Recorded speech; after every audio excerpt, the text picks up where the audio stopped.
بسم الله الرحمن الرحيم. مبارك المنتخب المغربي الشقيق على فوز اليوم ورفعنا للدور الأربعة. ألف مبروك لهم.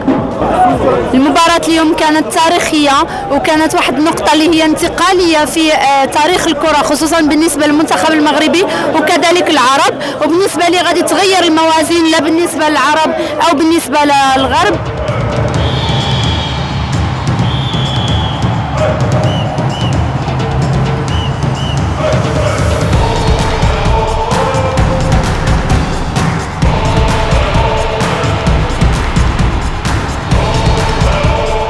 مبروك علينا تبارك الله علينا، مبروك على جميع